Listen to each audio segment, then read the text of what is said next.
Course கொடுத்தவங்கள்ட்ட முதல்ல இருந்து கூட தொடங்கிங்க. உங்க பகுதியா முதல்ல இருந்து தொடங்கும்.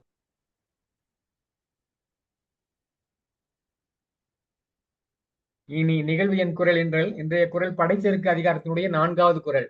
கைவேல் களிற்றோடு போக்கி வருபவன் மெய்வேல் பரியானகும்.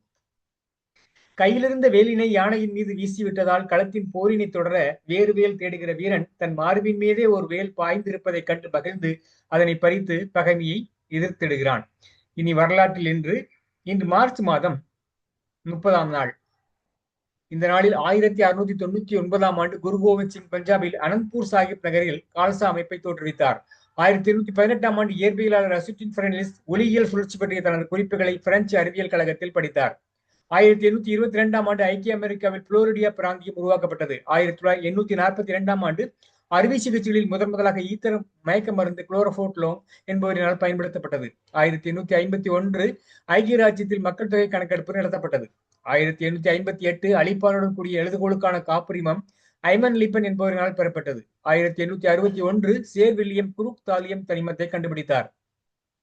1863ஆம் ஆண்டு டென்மார்க் இளவரசர் வில்லியம் கியோட் கிரேக்கத்தின் ஜார்ஜ் மன்னர் அகமுடி சூடினார். 1979ஆம் ஆண்டு பிரித்தானிய நாடாளுமன்ற உறுப்பினர் ஏரி நியூ என்பவர் வெஸ்ட்மின்ஸ்டர் அரண்மனையிலிருந்து வெளியேறும் போது குண்டுவெடிப்பில் கொல்லப்பட்டார். ஐரிய தேசிய விடுதலை ராணுவம் இத்தாக்குதலுக்கு பொறுப்பேற்றது. 1981ஆம் ஆண்டு ஐக்கிய அமெரிக்க அரசு தலைவர் ரொனால்ட் ரீகன் வாஷிங்டனில் உணவு விடுதி ஒன்றில் வைத்து ஜோன் இங்க்லி என்பவரால் மார்பில் சுடப்பட்டார். மேலும் மூவர் காயமடைந்தனர்.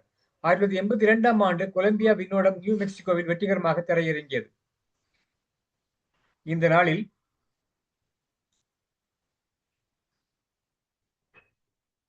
1709ஆம் ஆண்டு இந்தியாவின் பேப்பீஸ் என்று அழைக்கப்படும் பிரெஞ்சு கிழக்கிந்திய கம்பெனியின் மொழிபெயர்ப்பாளரான அனந்தரங்கம் பிள்ளை இன்று பிறந்தார். அனந்தரங்கம் பிள்ளை சென்னை பெரம்பூரில் 1709ஆம் ஆண்டு பிறந்தார். பாண்டிச்சேரியில் குடியேற தந்தை அரசு பணியிலிருந்து திவானாக பதவி உயர்வு பெற்ற போது எம்பார் என்பவரும் கல்வி பயின்ற அனந்தரங்கம் பிள்ளை அரசு பணியில் அப்பாவுக்கு உதவியாக இருந்தார். பிரெஞ்சு ஆளுநர் டியூப்ளெக்ஸின் மொழிபெயர்ப்பாளராக 1747ஆம் ஆண்டு நியமிக்கப்பட்டார். உலக நாட்குறிப்பு இயக்கத்தினுடைய முன்னோடியாக புகழ்பெற்ற ஆங்கில நூற்குறிப்பாளர் சாமுவேல் பேப்பிஸுடன் இவரை ஒப்பிட்டு இந்தியாவின் பேப்பிஸ் எனவும் நாட்குறிப்பு வேந்தர் எனவும் போற்றப்படுகிறார். இவரை பற்றி பல பாடல்கள் புத்தகங்கள் எழுதப்பட்டுள்ளன. இவர் மறைந்து 85 ஆண்டுகளுக்கு பிறகே இவருடைய நாட்குறிப்புகள் கிடைத்தன. பிரெஞ்சு அரசாங்கம் இவற்றை பிரெஞ்சில் மொழிபெயர்த்து 8 தொகுதிகளாக வெளியிட்டது. ஆங்கிலத்திலும் மொழிபெயர்க்கப்பட்டது. 1736 முதல் 1753 ஆண்டு காலம் வரையிலான நாட்குறிப்புகள் தமிழில் 8 தொகுதிகளாக வந்தன. அதன் பிறகு அவர் எழுதிய நாட்குறிப்புகள் இன்னமும் தமிழில் வெளிவரவில்லை. தமிழ் எழுத்துலகில் புதிய இலக்கிய வடிவத்துக்கு முன்னோடியான அனந்தரங்கம் பிள்ளை 1761ஆம் ஆண்டு மறைந்தார். வாய்ப்பிற்கு நன்றி, வணக்கம். நன்றிங்க ஐயா. இன்றைய இசைப்பாடல் வழங்குவதற்கு திருமதி அன்னபூரணி அம்மா அவர்களை அன்புடன் அழைக்கிறோம். அழைத்ததற்கு நன்றி ஈஷான். அதாவது கீரையை பற்றி நானே எழுதின ஒரு பாடல் குழந்தைகளுக்கும் பெரியவங்களுக்கும் தெரியும்னு நினைக்கிறேன். ஏன்னா அதில் உள்ள சத்து எதுலேயுமே கிடையாது. எல்லா சத்தும் நிறைந்த கீரைகளே எங்கள் அறியாமை போக்கிட வாருங்களே. எல்லா சத்தும் நிறைந்த கீரைகளே பசுமை நிறம் கொண்ட கீரைகளே தினம் எளிதாக உண்டிட பழகுங்களே. எல்லா சத்தும் நிறைந்த கீரைகளே அரைக்கீரை சிறுகீரை அகத்தி கீரை எங்கள் கண்ணொளியை வழங்கிடும் பொன்னாங்கண்ணி சக்திக்கு உதவிடும் முருங்கை கீரை சக்திக்கு உதவிடும் முருங்கை கீரை தினம் எளிதாக உண்டிட பழகுங்களேன். எல்லா சத்தும் நிறைந்த கீரைகளே எங்கள் அறியாமை போக்கிட பாருங்களே. மருத்துவ தேடிடும் தாய்மார்களே மணத்தக்காளி கீரை பாருங்களே. சஞ்சீவி சத்து கொண்ட கீரைகளே தினம் எளிதாக உண்டிட பழகுங்களேன். எல்லா சத்தும் நிறைந்த கீரைகளே எங்கள் அறியாமை போக்கிட வாருங்களேன். நன்றி அப்பா. நன்றிங்கம்மா. இத்துடன் முதல் பகுதி நிறைவடைகிறது. இரண்டாம் பகுதியை ஷாலினி அக்கா அவர்களிடம் அன்புடன் அழைக்கிறேன்.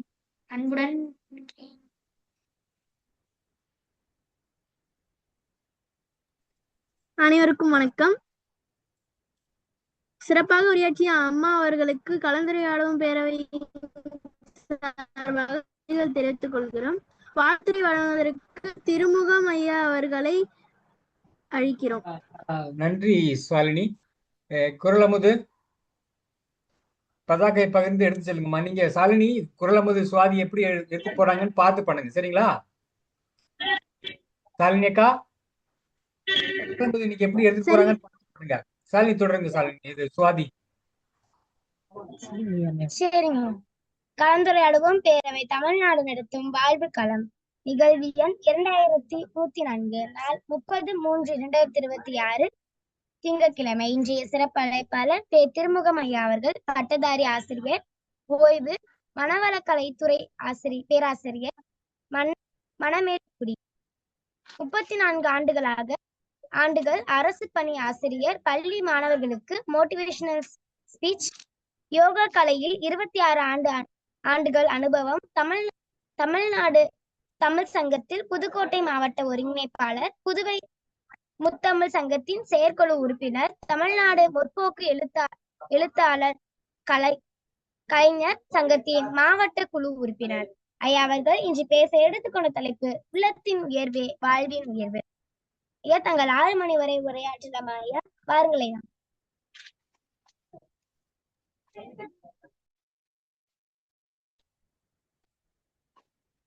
அனைவருக்கும் வணக்கம். பேசலாமா? தொடங்கலாம் ஐயா. ஐயா, கொஞ்சம் பின்னாடி தள்ளி பாருங்க ஐயா, கொஞ்சம் பின்னாடி தள்ளுங்க. சரியா இருக்கா? சரியா இருக்குங்க, தொடருங்க.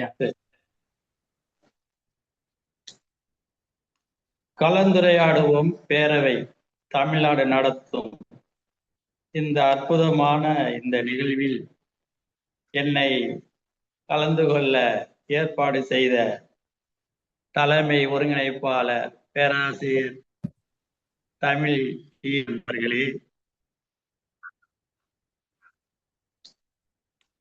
என்னை அழைத்து அன்புடன் பேசுங்கள் என்று சொன்ன திருக்குறள் காமராஜ் ஐயா அவர்களே,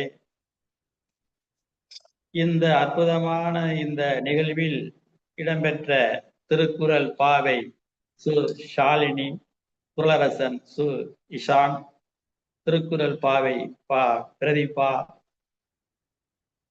இந்த இணைப்பில் உள்ள புதுக்கோட்டை தமிழ்ச்சங்க தலைவி ஜெயா வேதாச்சலம், மணமேல்குடி கல்வி வெண்ணிலவன், இந்த நிகழ்வில் இருக்கும் அனைத்து அன்பர்களுக்கும் என்னுடைய தாழ்ந்த வணக்கத்தை தெரிவித்துக் கொள்கிறேன். இந்த நிகழ்வில் உள்ளத்தின் உயர்வே வாழ்வின் உயர்வு என்ற ஒரு தலைப்பிலே ஒரு சில கருத்துக்களை சொல்லலாம் என்று இந்த நிகழ்வில் கலந்துள்ளேன். அறையில் அடைந்து கிடந்தால் சிலந்தி கூட சிறைபிடித்துவிடும், எழுந்து நட எரிமலையும் வழிவிடும் என்று டாக்டர் அப்துல் கலாம் அவர்கள் சொன்னார்கள்.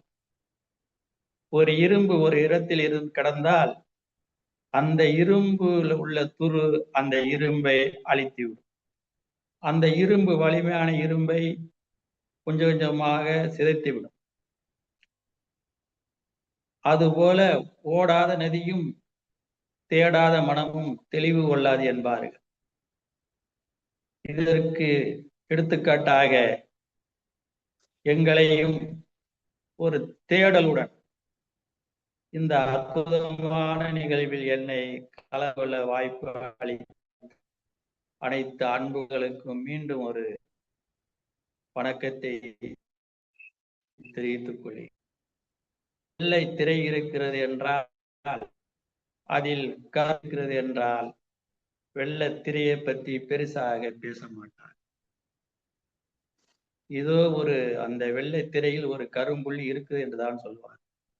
அதே போலதான் மனிதர்கள் நாம் சரியாக இருக்கிறோமா என்று ஒவ்வொரு நாளும் நம்மளை பற்றி தற்சோதனை செய்து கொள்ள வேண்டும். நாம் ஒரு தவறை பார்த்து முதல்ல வருவது அந்த தவிர்க்கு வரும். அதே போல ஒரு நல்லது செய்து விட்டால் நம்மளை பார்க்கின்ற பொழுது அந்த நல்ல செயல்தான் நினைவுக்கு வரும். அதுபோல நாம் சரியா இருக்கிறோமா என்று ஒவ்வொரு நாளும் பார்த்து கொள்ள வேண்டும். உள்ளம் எண்ணம் தான் எண்ணத்தின் உயர்வே வாழ்வின் என்று சொல்வார். எண்ணம் போல் வாழ்வு, இப்படி என்றெல்லாம் பல கருத்துகள் சொல்லப்பட்டு இருக்கிறது. எண்ணத்தை 3 வகைகளாக பிரிக்கிறார்கள். எதிர்மறை எண்ணங்கள், நேர்மறையான எண்ணங்கள், எண்ண அலைகள். இந்த எதிர்மறையான எண்ணங்கள் என்றால் நெகட்டிவ் திங்கிங், ஏதாவது நல்லதை நினைக்காமல் கெட்டதை நினைத்து கொண்டிருப்பது, அடுத்தவருடைய முன்னேற்றத்தை பார்த்து பொறாமைப்படுவது, அவர் இப்படி இருக்கிறாரே இவர் இப்படி இருக்கிறார் என்று அதையே சிந்திக்கிறது. அது மாதிரி நெகட்டிவான திங்கிங், கெடுவான் கேடு நினைப்பான் என்று சொல்வார்கள். அதுதான் எதிர்மறையான எண்ணங்கள். நேர்மறையான எண்ணங்கள் என்று சொல்வோமானால் செய்யும் நன்மைகள் இன்பமாக மலரும் என்று சொல்வார். செய்யும் தவறுகள் துன்பமாக வரும் என்று சொல்வார். செய்யும் நன்மைகள் நாம் செய்ய செய்ய நமக்கு நல்லது நடந்து கொண்டே இருக்கும். ஒருவரை வாழ்த்துகின்ற பொழுது நம்மளும் வாழ்த்தப்படுகிறோம். ஒரு சோத்துல அடிக்கிற பந்து மாதிரிதான், நாம எதை செய்கிறோமோ அது திருப்பி வரும். கணியன்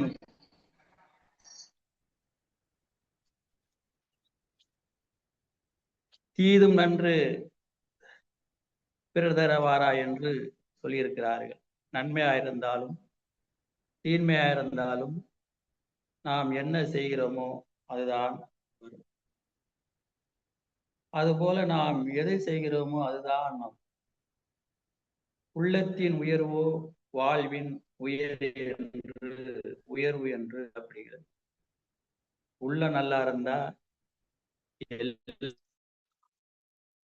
எல்லாமே நல்லா. ஒரு நான் அந்த தொழில் பண்ணேன் எதிலேயுமே என்னால் வெற்றி பெற முடியவில்லை அது என்று ஒரு சாமியிடம் போய் ஒருவர் கேட்கிறார். நான் வாழ்வில் முன்னேறுவதற்கு 2 வார்த்தையில எனக்கு பதில் சொல்லுங்க அப்படி என்று கேட்கிறார். அப்படியா, உன்னுடைய கேள்வி ரொம்ப கடினமாக இருக்கிறது, வா குளத்தில் போய் குளிப்போம், குளித்துட்டு வரையில சொல்றேன் அப்படி என்று கூட்டிட்டு போய் குளத்துல அந்த சுவாமியும் அவரும் குளிக்கிறார்கள். குளித்து விட்டு வெளியே வருகின்ற பொழுது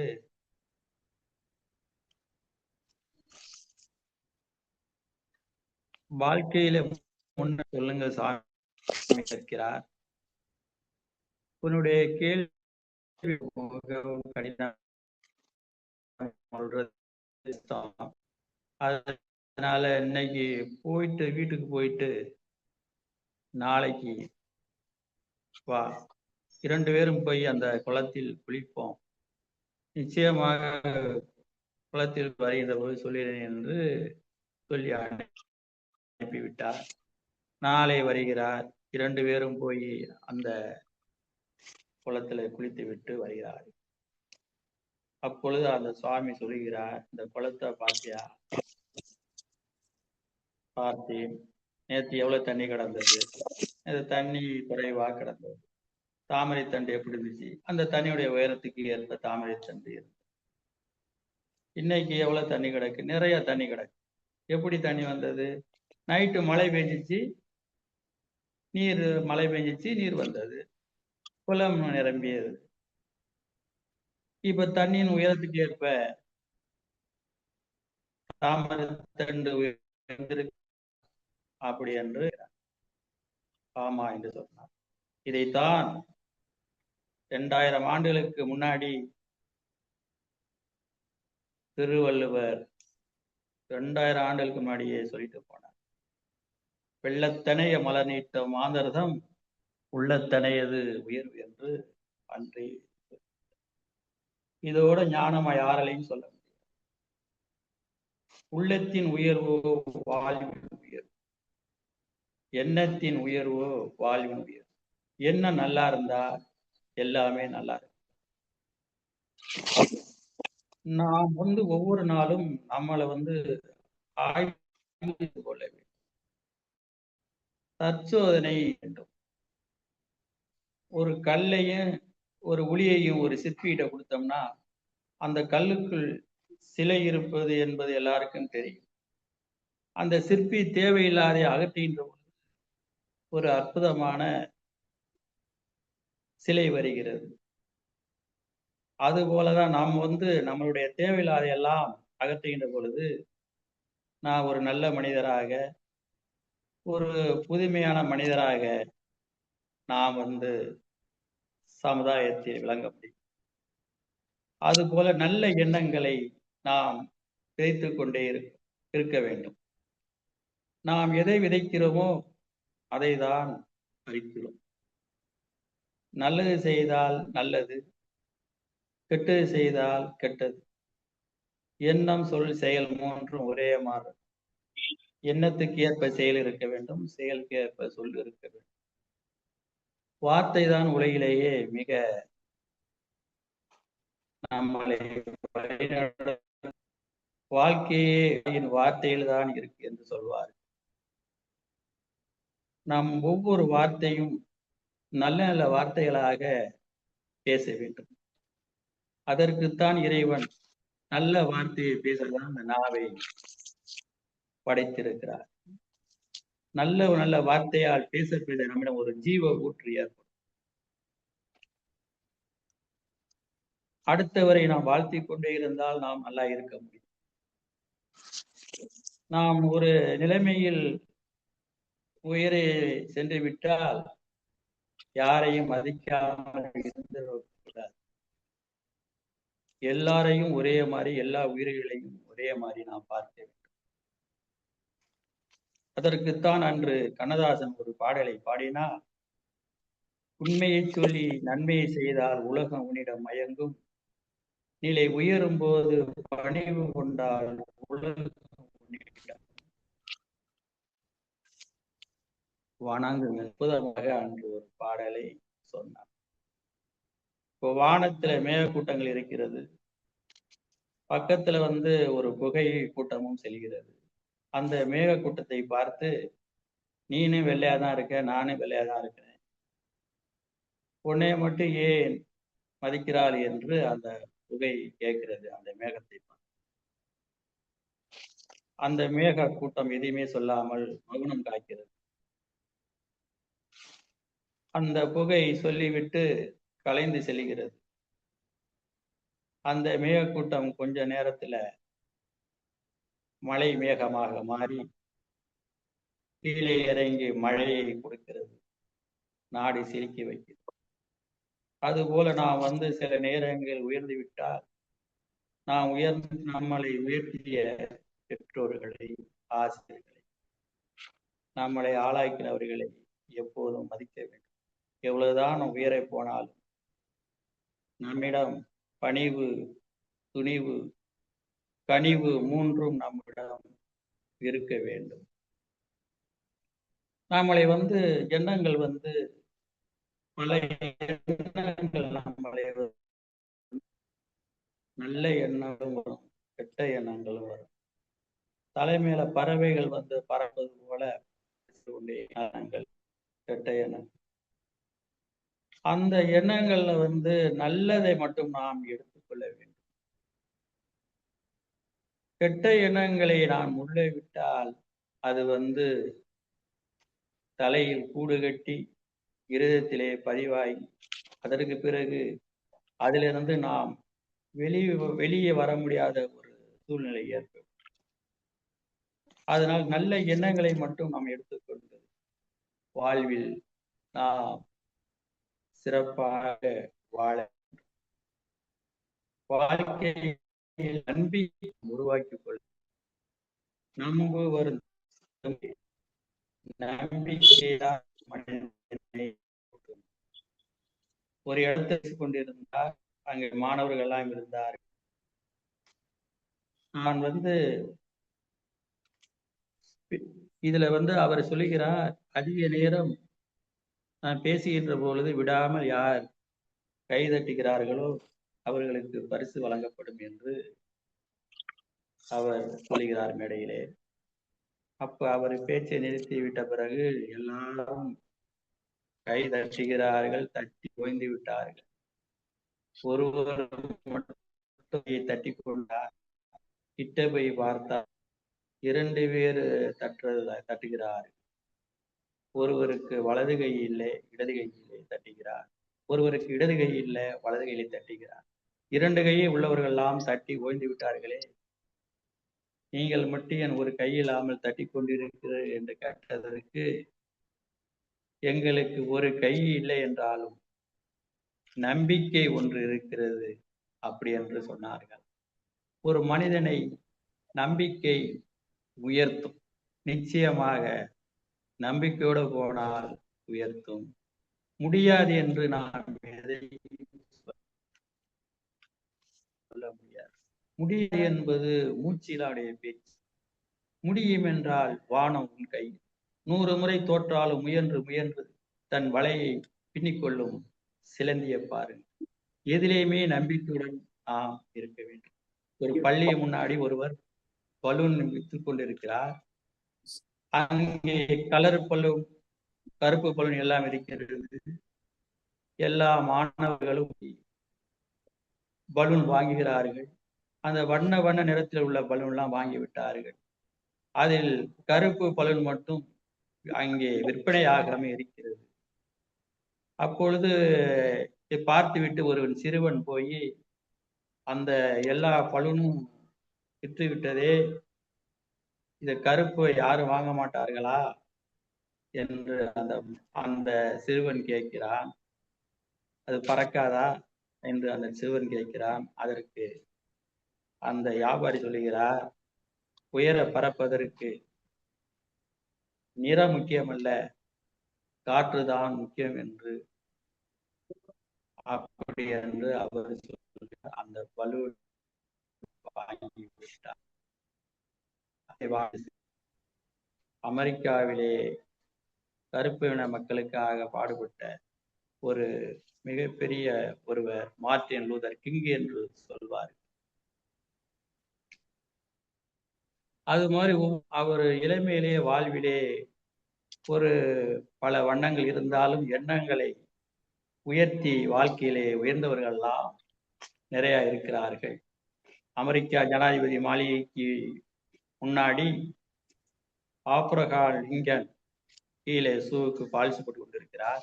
அப்பொழுது ஜனாதிபதியை அந்த வழியாக அந்த ஜனாதிபதி மாளிகைக்கு போவார்களாம். இவருக்கு கீழே இருந்து ஒரு ஷூவுக்கு பாலிசு போட்டுக்கிட்டு இருக்கமே, இவ்வளவு பெரியவர்கள்லாம் அங்க போறாங்க, ஜனாதிபதி இருக்கிறாங்க என்று அவர் அதை பார்த்து, நானும் ஒரு ஜனாதிபதியை ஆக வேண்டும் என்று எண்ணத்தில் ஒரு விதையை போடுகிறார். அடிக்கடி அந்த எண்ணத்தை வலுப்படுத்துகிறார். அந்த எண்ணம் வலுப்பெறுகிறது. அடிக்கடி நினைத்து நினைத்து நான் ஒரு ஜனாதிபதி ஆக வேண்டும் என்று நினைத்து நினைத்து காலப்போக்கில் வருகிறது, அது வெற்றி பெறுகிறார். கீழே இருந்தவர் ஒரு நேரத்தில் அந்த அமெரிக்கா ஜனாதிபதியாக போய் அதே சீட்ல அமர்கிறார். எதற்கு நான் சொல்லுகிறேன்னா, இது எண்ணத்தின் வேகம். நாம் எதை அடிக்கடி நினைக்கிறோமோ அதுவாக மாறுகிறோம். புத்தர் சொல்லியிருக்கிறார், விவேகானந்தர் சொல்லியிருக்கிறார், நாம் எதை நினைக்கிறோமோ அதுவாக மாறினம் என்று அடிக்கடி சொல்லப்படுகிறது. அதுபோல மனிதர்களிடையும் ஒரு நாம் அன்பு காட்ட வேண்டும். அடுத்தவர்களுக்கு ஏற்படக்கூடிய நாம் உணர வேண்டும். அற்புதம் யார் என்று அறிவுடையவர் யார் என்று கேட்டால் நாம் சொல்வோம், அதிக படித்தவர்களே தான் அறிவுடையவர்கள் என்று நாம் சொல்வோம். எம்ஏ படித்தவர்கள், எம்பில் படித்தவர்கள், பிபிஜி படித்தவர்கள், இவர்களே தான் மிகவும் அறிவாளி என்று சொல்லுவோம். ஆனால் வள்ளுவன் சொல்லுகிறார், அறிவினால் ஆகுவதுண்டு பிரிதி நோய் தம் நோய் போல் போற்றா கடை என்று அற்புதமாக ஒரு குறளை சொல்லியிருக்கிறார். எவன் ஒருவன் அடுத்தவனுக்கு துன்பம் வருகின்ற பொழுது அவனுடைய வேதனையை, அவனுடைய வலியை, அவனுடைய துன்பத்தை தன்னுடைய துன்பம் போல் உணர்கிறானோ அவன்தான் அறிவுடையவர் என்று அற்புதமாக, அவர்தான் அறிவாளி என்று அற்புதமாக சொல்லிவிட்டார். பயம் நமக்கு இருக்கக்கூடாது. பப்பாளி மரம் பலகை ஆகாது, பயந்த மனம் உலகை ஆளாது என்று சொல்வார்கள். ஒரு மான், கர்ப்பமான மான் ஒரு சிங்கம் வாழக்கூடிய ஒரு குகையில் போய் அங்கே கன்றை ஈன்று அங்கே அந்த சிங்கம் வாழக்கூடிய குகையில் வாழ்ந்து கொண்டிருக்கிறது. அங்கே சிங்கம் வேற பகுதியில் வாழ்ந்து விட்டு ஒரு நாள் அந்த குகைக்கு அந்த சிங்கம் வருகிறது. ஆனால் அந்த வருகின்ற பொழுது ஒரு சிங்கத்தினுடைய குகையே நம்ம எதுவும் அடிச்சு சாப்பிட்டுருமோ என்று அந்த மானுக்கு எந்த அச்சமும் இல்லை. அங்கிருந்து அது காட்டின் ராஜா, எவ்வளவு பெரிய ஒரு வல்லமை படைத்த சிங்கம். அப்ப அந்த குகைக்கு வருகின்ற பொழுது அந்த தாய் மான் முன்னாடி இருந்துகிட்டு அதோடைய கன்றுகளிடம் சிங்கம் வருகின்ற பொழுது சிங்கத்தின் கறி வேண்டும் என்று சத்தம் போடுங்கள் என்று சொல்லுது. அங்கே சிங்கம் வந்தவன சிங்கத்தின் கறி வேண்டும் என்று சொல்லவும் அதை பார்த்துவிட்டு அந்த சிங்கம் மான் நிறைய பேர் உள்ளே இருக்கிறார்கள் திரும்பி விடுகிறது. நான் எதற்கு என்றால், எதற்கும் நாம் ஒரு அஞ்சாமல் பயப்படாமல் நீதி நேர்மையின்மை ஒரு நம்பிக்கையோடு நாம் எதை வேண்டுமானாலும் நாம் எதிர்கொள்ள வேண்டும். எதற்கும் அஞ்சாமல் இருக்கக்கூடாது, அஞ்சாமல் இருக்க வேண்டும். அப்படிப்பட்ட ஒரு தன்னம்பிக்கையான ஒரு வாழ்க்கையை நாம் வாழ வேண்டும். குதிரை பார்த்திருப்பிய, குதிரை மிகவும் ஒரு வலிமையானது. அந்த குதிரைய வல்லமை படைத்தது, அது சவாரி செய்யலாம். அந்த குதிரையின் மேல் ஏறி உட்கார்ந்தோம்னா எங்கிட்டாவது அந்த குதிரை நம்மளை இழுத்து கொண்டு தள்ளிவிடும்.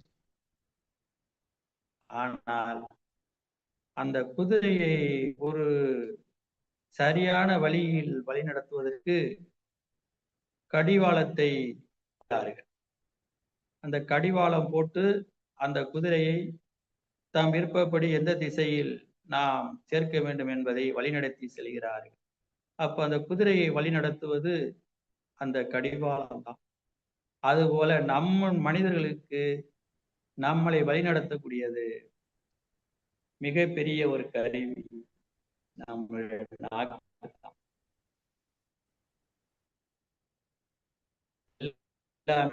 அங்கதான் நம்ம நாக்கு ஒரு எழுதுகோல். நாம் பேசுவது 2 காது வழியா போய் இருதயம் என்ற பலகையில் எழுதப்படுகிறது. அதனால் ஒரு வாயி 2 காதனோட படைச்சிருக்கிற ஆண்டவர் என்று சொல்லப்படுகிறது. அப்ப அதே போல நம்ம கூடிய வரக்கூடிய நிறைய விஷயங்கள் வந்து நம்ம இருதயத்தில் எழுதப்படுகிறது. நல்லது எழுதப்படுகிறது. ஒரு நேரத்தில் நாம் உள்ளே கிடப்பது வாய் வழியாக வந்து விடுகிறது. அதுபோல ஒரு நிகழ்வு என்னவென்றால், ஒரு மிகப்பெரிய ஒரு செல்வந்த வீட்டில் அந்த செல்வந்தருடைய மனைவி கேரி பேக்கில் குப்பையை கொண்டுகிட்டு வந்து அந்த குப்பை தொட்டியில வீசுறாங்க. அப்ப அதுல ஒரு லேசா ஒரு அந்த கேரி பேக்கில் ஓட்டை இருந்து பக்கத்தில் நின்ற ஒரு தூய்மை பணியாளர் மேல பட்டுருது. உடனே அவர் சொல்றாரு, நீங்க கொடுத்துருந்தா நான் கொண்ட குப்பை தொட்டில போட்டிருப்பேனே, நீங்க வீசவும் என் சட்டையில பட்டுருச்சு அப்படின்னு அந்த தூய்மை பணியாளர் சொல்றாரு. அதுக்கு அந்த அம்மா சொல்றாங்க, நீ ஆளுக்கா தானே இருக்க,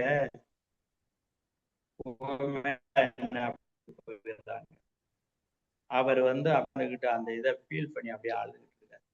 அதற்கு பிறகு அந்த கேரி பேக் எடுத்து பார்க்கையில அதுல ஒரு மோதிரம், அந்த மோதிரத்தை கையில எடுத்து வச்சுட்டு இருக்கையில அவருடைய தங்கச்சி அங்க அதை போன் பண்றாங்க, அண்ணா காலேஜுக்கு வந்து பணம் கட்டணும், எப்படியாவது பணம் தயார் பண்ணிட்டு வாங்க அப்படின்னு அந்த அவருடைய சிஸ்டர் அங்க இருந்து பேசுறாங்க.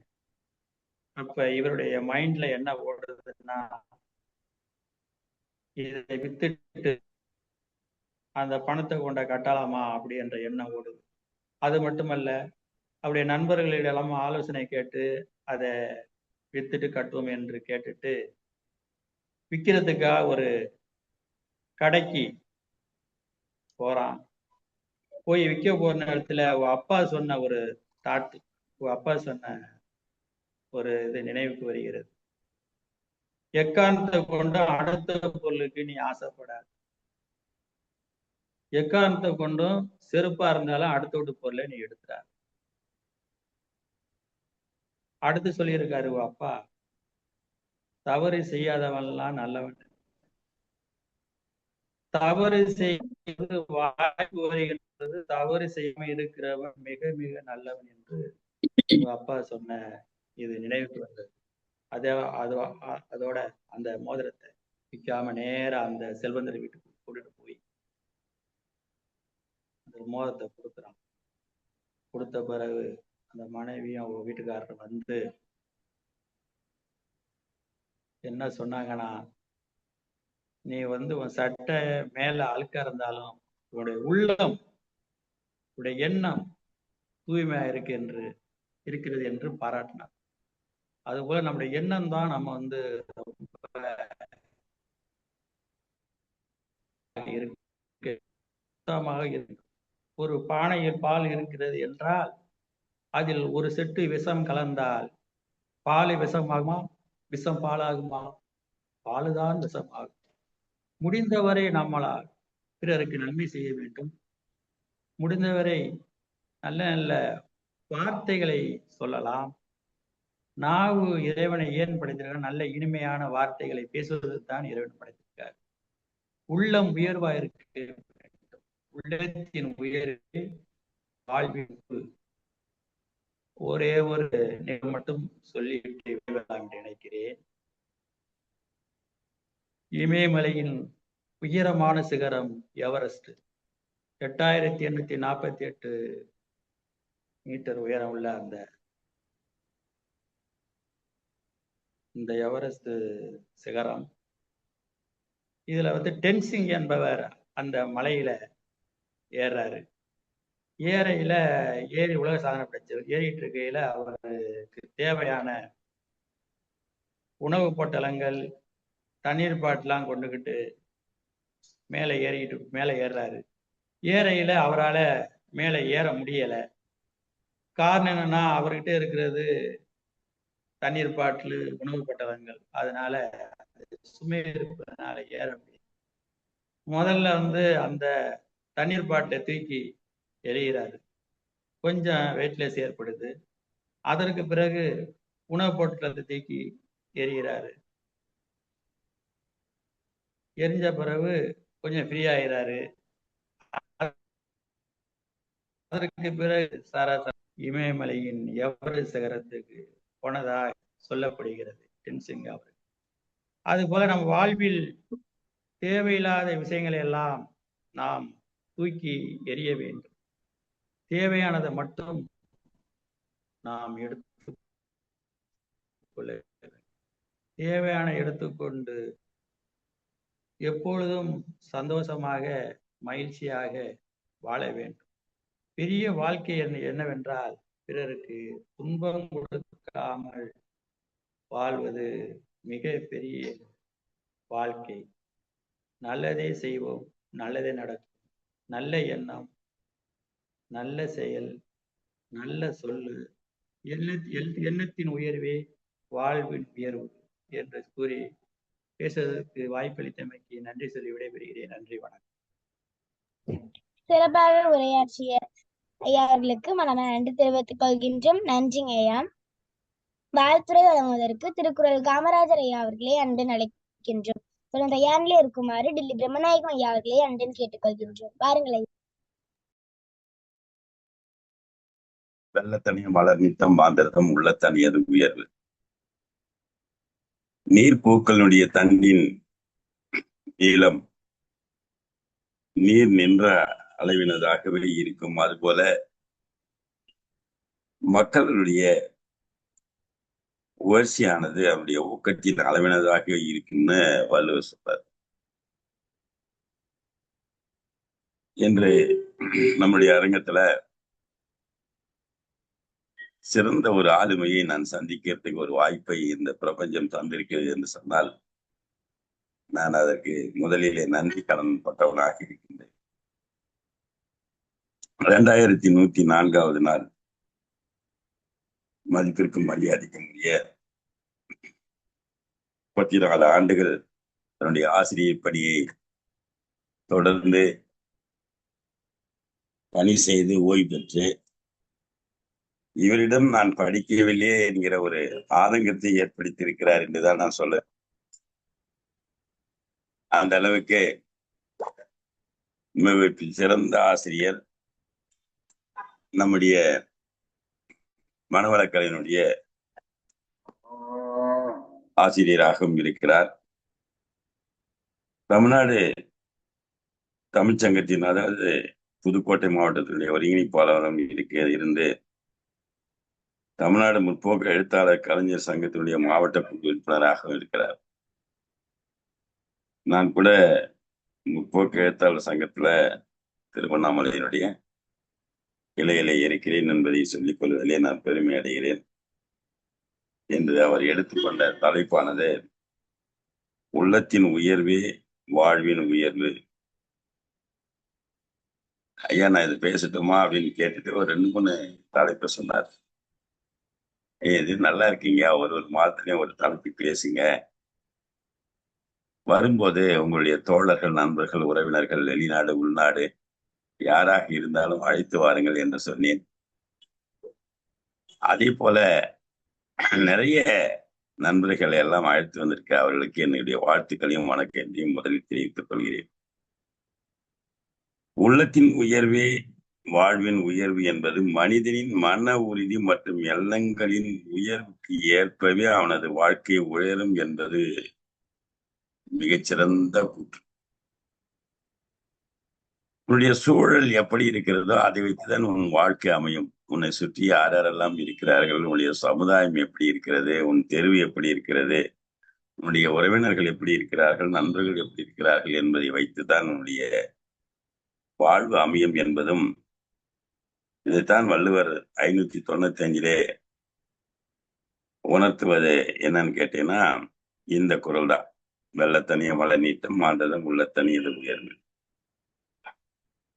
அதாவது உள்ளத்தில் எழும் ஆசைகளின் குறிக்கோள்கள் எவ்வளவு உயர்ந்ததாக இருக்கிறதோ அவ்வளவு உயரத்தை மனிதன் அடைவான். எண்ணங்கள் எப்போதும் நேர்மையாகவும் உரிய லட்சியங்களுடன் இருக்க வேண்டும். தோல்விகள் நேர்ந்தாலும் உரிய எண்ணங்களை கைவிடக்கூடாது. இதுதான் பல உதாரணங்களை ஐயா சொன்னார். நம்பிக்கையுடன் கூடிய செயல்பாடிய வாழ்க்கையை உயர்த்தும் என்னால் முடியும் என்கிற மிகப்பெரிய நிலைக்கு அவன் செல்ல வேண்டும் என்பதையெல்லாம் நமக்கு ரொம்ப தெளிவா எடுத்து சொல்லி ஒரு எவரெஸ்ட் சிகரத்தை அடைய வேண்டும் என்று சொன்னால் கூட அவர்கள் எப்படி உள்ளுவதெல்லாம் உயர்வுள்ளல் என்பதை உயர்வாகவே எண்ணி அடைய முடியும் என்பதையும் சொன்னார்கள். இந்த மாதிரி ஆழமான கருத்துக்களை எல்லாம் இந்த அரங்கத்திலே சிறப்பாக பேசி அமர்ந்திருக்கிற ஐயா அவர்களுக்கு மீண்டும் மீண்டும் நான் சொல்வது என்னவென்று சொன்னால், நீங்கள் இந்த அவைக்கு தொடர்ந்து வாருங்கள், வந்து உங்கள் கருத்துக்களை எல்லாம் சொல்லுங்கள். இது உலகம் முழுவதும் நேரிலேயே ஒளிபரப்பு கொண்டிருக்கிறது. 2104 நாள்களாக ஒரு நாள் கூட இடைவிடாமல் நடந்து கொண்டிருக்கிற ஒரு அமைப்பு தான் என்று சொல்லி கிடைத்த வாய்ப்புக்கு நன்றி பாராட்டி நிறைவு செய்கிறேன். நன்றி, வணக்கம், வாழ்த்துக்கள். நன்றிங்க ஐயா. அடுத்ததாக வாழ்த்துரை வழங்குவதற்கு டெல்லி பிரம்மநாயகம் ஐயா அவர்களே அன்புடன் அழைக்கின்றோம். இத்துடன் தயாரிலே இருக்குமாறு ஜானகி அம்மா அவர்களே அன்புடன் கேட்டுக்கொள்கின்றோம். வாருங்கள் ஐயா. அழைத்ததற்கு நன்றி குரல் அமுது. எங்கள் வாழ்வும் எங்கள் வளமும் மங்காத தமிழ் என்று சங்கே உள்ளது. உள்ளத்தின் உயர்வு வாழ்வின் உயர்வு. அந்த மரியாதை சொல்லாக திரு என்பது எல்லோருக்கும் முன்பாக போடப்படும் சொல். இந்த அடைமொழி எல்லோருக்கும் கிடைத்து விடாது. பெயரிலேயே திரு என்ற ஒரு மரியாதை சொல்லை இணைத்திருக்கும் ஐயா திருமுகம் அவர்கள் 34 ஆண்டுகள் ஆசிரிய பணி என்ற அறப்பணியை செய்து நம்முடைய இன்று வழங்கிய இந்த பொழிவு மகத்தானது, வாழ்த்துக்குரியது, போற்றுதலுக்குரியது. ஐயா அவர்களை கலந்துரையாடுவோம் பேரவை தமிழ்நாடு சார்பாக மீண்டும் ஒரு முறை வாழ்த்துக்களையும் பாராட்டுகளையும் தெரிவிப்பதில் மிகுந்த மகிழ்ச்சி கொள்கிறோம். வாய்ப்பிற்கு நன்றி, வணக்கம். நன்றிங்க ஐயா. அடுத்ததாக வாழ்த்துரை வழங்குவதற்கு ஜானகி அம்மா அவர்களே அன்புடன் அழைக்கின்றோம். இத்துடன் தயாரிலே இருக்குமாறு சோழராஜன் ஐயா அவர்களே அன்புடன் கேட்டுக்கொள்கின்றோம். வாருங்கள் அம்மா. அனைவருக்கும் இனிய மாலை வணக்கம். இன்றைய சிறப்பு அழைப்பாளர் ஐயா அவர்கள் பேசிய உரை மிகவும் எனக்கு பிடித்தமானதாக இருந்தது. அதுவும் ஒரு ஆசிரியர் கள்ளம் இல்லாமல் மாணவர்களை உருவாக்கும் ஒரு சேவை செய்து கொண்டிருக்கும் ஒரு ஆசிரியரால் மட்டுமே இப்படி பேச முடியும். அவர் சொன்ன சில வார்த்தைகள் பார்த்தீங்கன்னா, பப்பாளி மரம் பலகையாகாது, பயந்த மனம் உலகை ஆளாது. ரொம்ப அருமையா இருக்க, இந்த தலைப்புக்கு ஏற்ற மாதிரியே இருந்தது. அதுபோல் நாம் சிறுவயதில் படித்த ஆட்டுக்கிடா கதை, அதுவுமே நம்மளை எல்லாம் அந்த இளமை பருவத்துக்கு அழைத்து சென்றது. அவரிடம் படித்த மாணவர்கள் கண்டிப்பாக இந்த சமுதாயத்தில் மிக சிறந்த மாணவர்களாக இருப்பார்கள் என்பதில் எந்த ஐயமும் இல்லை. மிகவும் தெளிவான, அமைதியான, என்ன சொல்லணும் அப்படின்றத ரொம்ப தெளிவா கூறி சென்ற ஐயா அவர்களுக்கு மற்றும் இந்த இணையத்தில் இருக்கின்ற அனைவருக்குமே என்னுடைய வணக்கத்தையும் வாழ்த்துக்களையும் தெரிவித்துக் கொள்கிறேன். நன்றி சுவாதி. நன்றிங்க அம்மா. அடுத்ததாக வாழ்த்துரை வழங்குவதற்கு சோழராஜன் ஐயா அவர்களே அன்புடன் அழைக்கின்றோம். இத்துடன் தயாரிலே இருக்குமாறு அன்னபூர்ணி அம்மா அவர்களே அன்புடன் கேட்டுக்கொள்கின்றோம். பாருங்கள் ஐயா.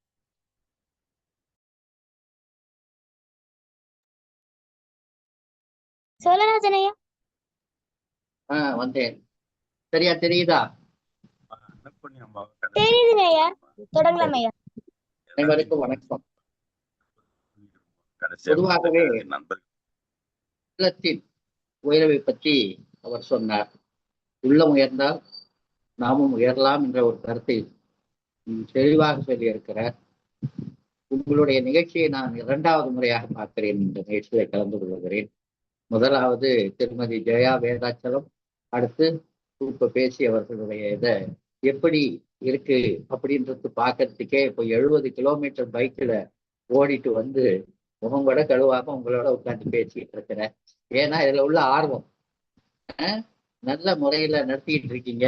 நாளைக்கு நான் உங்க நிகழ்ச்சியில கலந்துக்கிட்டு பேச இருக்கிறேன் மருத்துவம் சம்பந்தமா. மிக சிறப்பா இருக்கு. தொடர்ந்து இத்தனை ஆயிரக்கணக்கான நாட்களை இதுல கடந்திருக்கீங்கன்றது மிக மிக அற்புதமா பெருமையா இருக்கு. அதுக்கு ஐயா திருக்குறள் காமராஜ் அவர்களுக்கும் இதை ஒத்துழைக்கிற உங்கள் அனைவருக்கும் உங்க டீமுக்கு என்னுடைய மகிழ்ச்சியான வாழ்த்துக்களை தெரிவித்துக் கொள்கிறேன். நாளை சந்திப்போம். நன்றி, வணக்கம். நன்றிங்க ஐயா. அடுத்ததாக வாழ்த்துரை வழங்குவதற்கு திருமதி அன்னபூர்ணி அம்மா அவர்களே அன்புடன் அழைக்கின்றோம். சொல்ல தயாரிலே இருக்குமாறு கவி வெண்ணிலவன் ஐயா அவர்களே அண்டன் கேட்டுக்கொள்கின்றோம். பாருங்களேம்மா. அழைத்ததற்கு நன்றி சுவாதி. இன்று நம்முடைய சிறப்பு அழைப்பாளர் திருமுகம் ஐயா அவர்களுக்கு முதற்கண் என்னுடைய வணக்கம். சான்றோர் பெருமக்களுக்கும் குழந்தைகளுக்கும் என்னுடைய வணக்கத்தை தெரிவித்துக் கொள்கிறேன். இன்று அவருடைய தலைப்பு சிறப்புடைய தலைப்பு உள்ளத்தின் உயர்வே வாழ்வின் உயர்வு. ரொம்ப அருமையாக ஆரம்பித்தார் ஐயா. மணமேல்குடின்னு போட்டிருந்தது ஐயாவோட பேருக்கு பக்கத்தில். ஐயா, நான் மணமேல்குடியில் வேலை பார்த்துருக்கேன் ஐயா. நம்ம சமூக நலத்துறையில் மேற்பார்வையாளர், ஊட்டச்சத்து மேற்பார்வையாளராக அந்த ஜனங்களுக்கெல்லாம் நிறைய இதெல்லாம் சொல்லியிருக்கேன். அது எனக்கு அந்த மணமேல்குடின்னொன்று எனக்கு என்னுடைய பழைய ஞாபகம் வந்துருச்சு. அதாவது எங்கள் பிசி எல்லாரையும் கூப்பிட்டு யாரெல்லாம் எங்கே இருக்கீங்கலாம் கேட்பாங்க. அப்போ நான் என்ன பண்ணேன்னாக்க, முதல்ல எழுந்து எந்த ஏரியா குழந்தைகளெல்லாம் சென்னையில் விட்டுட்டு நான் மட்டும் அங்கே போய் வேலை செய்கிற மாதிரி ஆயிடுச்சு. அந்த மாதிரி போகும்போது எல்லாருக்கும் எங்கள் பிசி மீட்டிங் வச்சார். யாரெல்லாம் எங்கே இருக்கீங்க சொல்லுங்க பார்க்கலாம் அப்படின்னாங்க. நான் எழுந்து என்ன சொன்னேன் தெரியுமா? கெண்டை மீனை சுண்ட வைத்து, கழுத்தி மீனை பொரித்து வைத்து, ஐரை மீனை அவித்து வைத்து, வாழை மீனை வறுத்து வைத்து, வாழும் வகையில் விரும்பியிருந்தால் நீண்ட கண்ணொளி பெறுவீரே அப்படின்னு விட்டமின் ஏ டிஃபிஷியன்சிக்காக அந்த பாட்டை நான் சொன்னேன். அவர் அசந்துட்டாரு. அம்மா நீ பிராமின் லேடியானாரு. எஸ் சார் அப்படின்னு. எங்கேருந்துமா அந்த மீன் வகையெல்லாம் கண்டுபிடிச்ச அப்படின்னாரு. சார், நான் எந்த ஏரியாவில் போட்டிருக்கீங்க? மணமேல்குடி. மீன் நண்டு தவிர நான் எதையும் பார்க்கறது இல்லை சார். இருந்தாலும் வாரத்தில் ஒரு நாள் அந்த சந்தை வர்றது, சந்தை கூடுறதுனால கரையாயெல்லாம் வாங்கி வச்சுட்டு நானும் என் கூட இருக்கிற தோழியும் ஒரே ரூம் எடுத்துட்டு நாங்கள் பணி செஞ்சிட்ருக்கோம் அப்படின்னு சொன்னேன். எனக்கு மணமேல்குடினோன்னு எனக்கு அந்த ஞாபகம் வந்துடுது ஐயா. அதை உங்ககிட்ட பகிர்ந்துக்கணும்னு ஒரு ஆசை. அப்புறம் முதல்ல ஆரம்பிச்சிங்க, அந்த இரும்பு ஒரு இடத்துலையே இருந்துன்னா அது அப்படியே துருப்பிடிச்சு போயிடும் அப்படிங்கிறது ஆரம்பிச்சிங்க. அதே மாதிரி நம்ம எண்ணெய் ஒரே இதில் இருக்கக்கூடாது அப்படிங்கிற மாதிரி. அதுக்கடுத்தது வெள்ளித்திரையில் வெள்ளை இருக்கிற அந்த திரையில் ஒரு கரும்புள்ளி இருந்தால் எவ்வளோ இதுவாக இருக்கும், மோசமாக இருக்கும் இல்லையா? அதுபோல் மனிதன் நல்ல எண்ணத்தோடு இருக்கணும், வெள்ளையாக இருக்கணும் மனசு அப்படிங்கிற மாதிரி அந்த உதாரணம் அழகாக சொன்னீங்க. நம்ம உள்ளம் எப்படி, உள்ளம் என்பது எண்ணம் தான். நம்ம என்னெல்லாம் எண்ணம் இது பண்ணுறோமோ அதுபடி தான் நமக்கு இதுவாகும். அந்த எண்ணம் 3 வகை அதுன்னு சொன்னாங்க. அதான் எதிர்மறை, நேர்மறை, அந்த மாதிரி எல்லாம் 2 கலந்து சில சமயம் இருக்குங்கிற மாதிரி. அதாவது எதிர்மறைனாக்க கெடுவான் கேடு நினைப்பான். நம்ம என்ன நினைக்கிறோமோ மற்றவங்களுக்கு எதை கேடு நினச்சிட்டே இருப்பாங்க, எதிர்மறை. நேர்மறை நன்மைகள் செய்யும் ஒரு எண்ணம் எப்போதுமே அவங்களுக்கு இருந்துகிட்டே இருக்கும். ஏன்னா நான் நிறைய பழகியிருக்கேன் கிராமத்து ஜனங்களோட. ஒவ்வொருத்தருடைய குணநலங்களும் எனக்கு நல்லா புரியும். அதுக்கு தகுந்த மாதிரி நான் அவங்களுக்கு தான் எடுத்து சொல்லியிருக்கேன். அடுத்தது அந்த ஒரு சாமியும் மனுஷனும் அந்த குளத்துல அந்த கதை ரொம்ப அருமையாக இருந்தது. அதை ரொம்ப மழை பெஞ்சு ஒவ்வொரு நாளும் மாற்றி மாற்றி எப்படி இருக்குது, இன்றைக்கி எப்படி இருக்குது அவர் கேட்க நேற்று மழை பெஞ்சுது அதனால தண்ணி நிறைய வந்துருச்சுன்னு சொல்கிறேன். அது மாதிரி ஒவ்வொரு விஷயமும் அவர் சொல்லும்போது ஒவ்வொரு உதாரணமும் ரொம்ப அருமையாக இருந்தது. அப்புறம் சிற்பியிட ஒரு கல்லை கொடுத்தா கூட அவங்க ஒரு சிலையாக அமைச்சிடுவார் அப்படிங்கிறத அழகாக சொன்னாங்க. அடுத்தது இந்த நாம் எதை விதைக்கிறோமோ அதுதான் முளைக்கும் அதுதான் நமக்கு கிடைக்கும் அப்படிங்கிற மாதிரி சொன்னாங்க. அதாவது நல்ல வார்த்தைகளை பேச வேண்டும். எல்லா உயிர்களிடத்தும் நம்ம அன்பு செலுத்தினோம்னா நமக்கும் எல்லாரும் நமக்கு அன்போடு பழகுவாங்க நம்மளிடமும். அதுக்கடுத்தது நமக்கு என்னெல்லாம் வேணும்? பணிவு வேணும், துணிவு வேணும், கனிவு வேணும். இதெல்லாம் இருந்துன்னா நல்லபடியாக நம்ம வாழ்க்கை நல்ல சிறப்பாக இருக்கும் அப்படிங்கிற இதில் அவர் பேசினது ரொம்ப அருமையாக இருந்தது. ஒரு ஒரு ஒரு கை இல்லை என்றாலும் அந்த நம்பிக்கையோடு அந்த கை தட்டினாங்களே அந்த குழந்தைங்க விடாமல் அந்த சொற்பொழிவாளருக்கு அதை பாராட்ட வேண்டும். 2 பேருக்கு ஒருத்தனுக்கு இந்த இடது கையில் ஒருத்தனுக்கு வலது கையில் 2 பேரும் ஆளுக்கு ஒரு கையை வச்சு தட்டிகிட்டே இருந்தது. அந்த கதையை அந்த இதை பேசும்போது மனசுக்கு ரொம்ப கஷ்டமாக தான் இருந்தாலும் அவங்களுடைய நம்பிக்கை அதை அந்த குழந்தைகளோட நம்பிக்கை நமக்கு நல்லா காட்டியது. அதுக்கடுத்தது கருப்பின மக்களுக்காக பாடுபட்ட அந்த இவரை பற்றி சொன்னாங்க. அப்புறம் ஜனாதிபதியாக ஆகணும் அப்படிங்கிற ஒரே மூச்சில் அவர் அவ்வளோ தூரம் பாடுபட்டு முயற்சி வந்து பலவிதமாக பண்ணி ஜனாதிபதியாக ஆனாருங்கிறத சொன்னாங்க. அதாவது மனிதர்களை வந்து அன்பு காட்டணும். அந்த அன்பு இருந்தால் நிச்சயமாக நமக்கும் அந்த அன்பு திரும்பி வரும். அடுத்தவனுக்கு துன்பம் செய்யும்போது அது வந்து துன்பம் வரும்போது நம்ம வந்து நம்முடைய துன்பம் மாதிரி கருதி அவனுக்கு வந்து ஆறுதல் சொல்லி அந்த துன்பத்தை துடைக்க வேண்டிய வழிகளை நம்ம செய்யணுங்கிறதையும் அருமையாக எடுத்து சொன்னாங்க. அப்புறம் பயங்கிறது இருக்கக்கூடாது. அந்த கதை ரொம்ப அருமையாக சொன்னாங்க.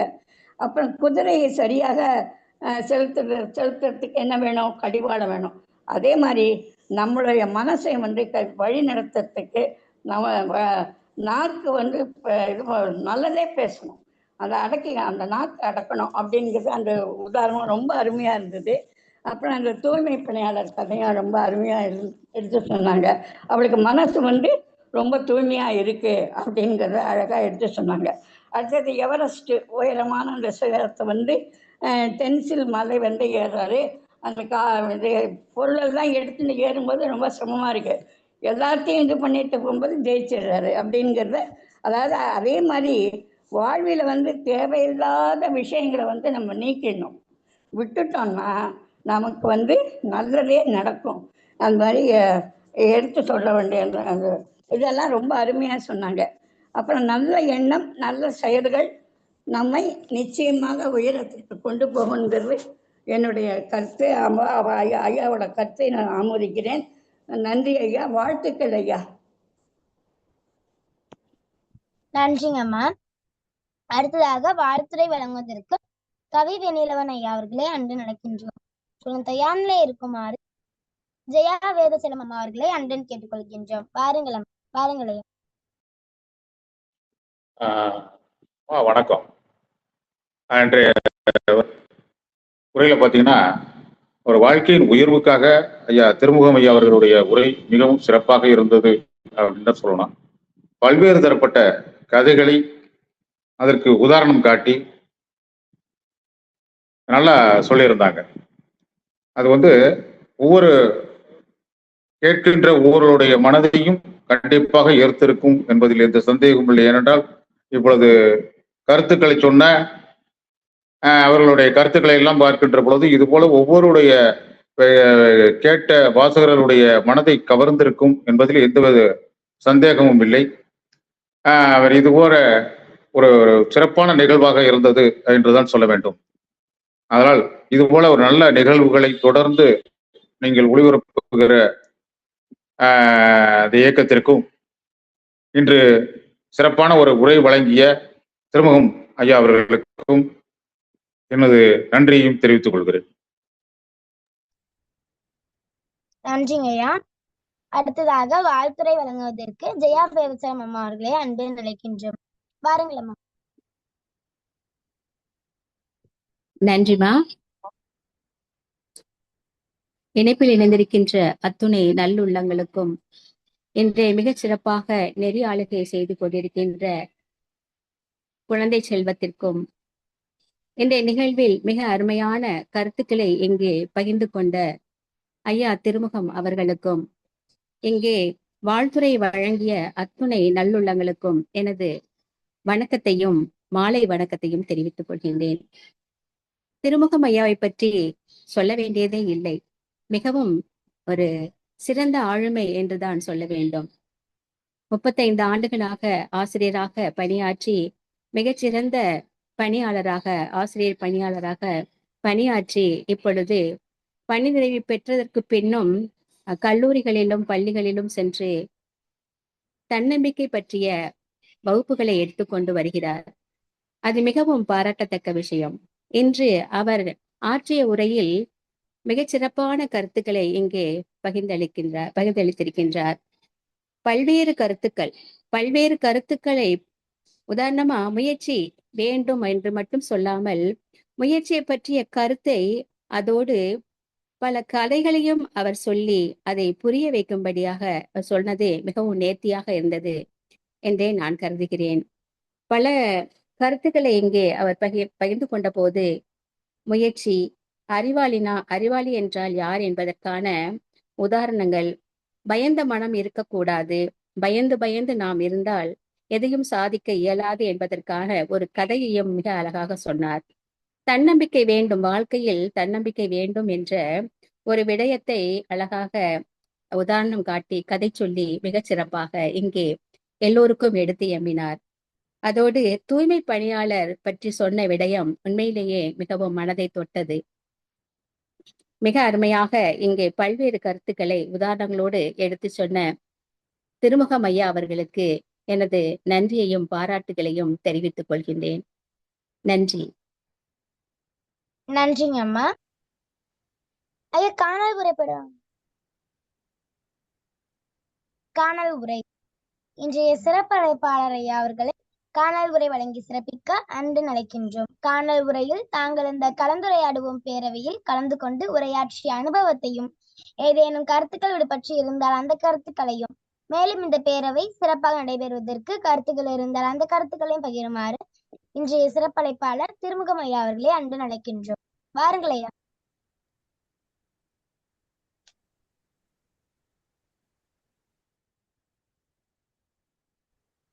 அவைக்கு வணக்கம். இந்த கலந்துரையாடுவோம் பேரவை மேலும் மேலும் வளர வேண்டும் என்று வாழ்த்துகிறேன். நான் எல்லாருமே அப்படியே பதிவு பண்ணி என்னை வாழ்த்தினார்கள். குறிப்பாக நம்ம குரல் காமராஜ் ஐயா அவர்கள் எனக்கு போன் பண்ணி வாங்க பேசுங்கன்னு சொன்னாங்க.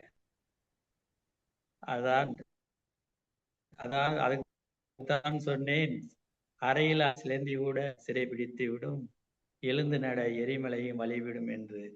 ஒரு அறையில் இருந்தவரை ஒரு வெளிச்சத்துக்கு கொண்டு வர்றது மாதிரி, இருட்டில் இருந்தவரை வெளிச்சத்துக்கு கொண்டு வர மாட்டார்கள். அறிமுகப்படுத்தியது ஜெயா வேதா அம்மா அவர்கள். நாங்கள் என்னை வாழ்த்தினார்கள். அதே போல அலைமுடியில வேலை பார்த்தாங்களாம் எங்க ஊர்ல. அவங்க நான் பேசினது அப்படியே எல்லாத்தையுமே தொகுத்து கொடுத்தாங்க. அப்படின்னு நான் வாழ்த்துகிறேன். கவி வெண்ணில் அவர்களும் அதை நான் எடுத்து சொன்னார்கள். அவர்களே வாழ்த்துகிறேன். மற்றும் வேதநாயகம் பிள்ளை அவர்களும் சிறப்பாக எத்திய அனைத்து நல்ல உள்ளங்கள் செல்வம் உயர்வு ஞானம் பெற்று ஓங்கி வாழ்த்தேன். வாழ்க வையகம்.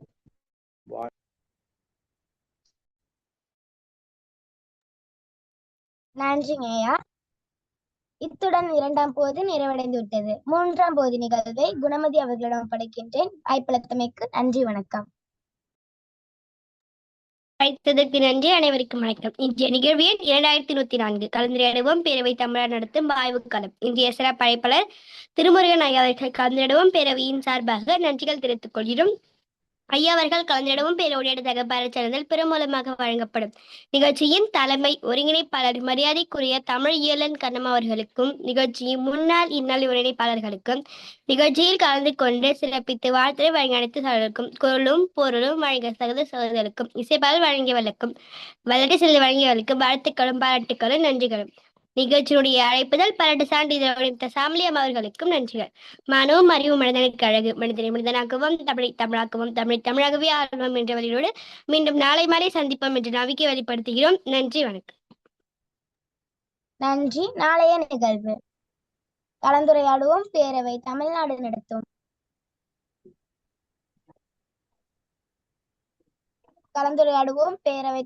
நடத்தும் நாட்டு மருத்துவ களம் நிகழ்விய 2105 நாள் 31/3/2026 செவ்வாய்க்கிழமை. அன்றைய சிறப்பழைப்பாளர் வைத்திய பூபதி சோழராஜன் ஐயா அவர்கள் நாளை பேச எடுத்துக்கொண்ட தலைப்பு நலமுடன் வாழ நாட்டு மருத்துவம். மீண்டும் நாளை மாலை 5 மணிக்கு இணைவோம். மானமும் அறிவும் மனிதனுக்கு அழகு, மனிதனை மனிதனாக்குவோம், தமிழை தமிழாக்குவோம், தமிழை தமிழாகவே ஆழ்வோம். அனைவருக்கும் நன்றி, வணக்கம். நன்றிங்க ஐயா. நன்றிங்க அம்மா. மகிழ்ச்சி. முதல் பகுதியை ஒருங்கிணைத்த இசான் அவர்களுக்கும், இரண்டாம் பகுதியை ஒருங்கிணைத்த குரலமுது அவர்களுக்கும், மூன்றாம் பகுதியை ஒருங்கிணைத்த முத்து குணமதி அவர்களுக்கும் வாழ்த்துக்களும் பாராட்டுகளும் நன்றிகளும். மீண்டும் நாளை மாலை 5 மணிக்கு சந்திப்போம் என்ற நம்பிக்கையை வெளிப்படுத்தி அனைவரின் ஒப்புதலோடு இணையத்தை நிறைவு செய்கிறோம். நன்றி, வணக்கம். நன்றிங்க ஐயா, நன்றிங்க அம்மா.